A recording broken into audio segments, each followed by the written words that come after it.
ještě nic není takového Františka. Jo, já si myslím, že... Jsem si zhruba před měsícem natáhl achilovku.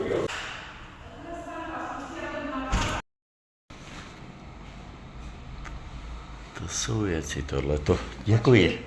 Ještě.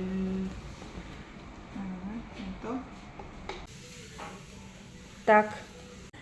Takže nohu si můžete umýt. Pořádně, abyste tam měl patu. Máte? Já vám vrátím recept na tu třetí balení.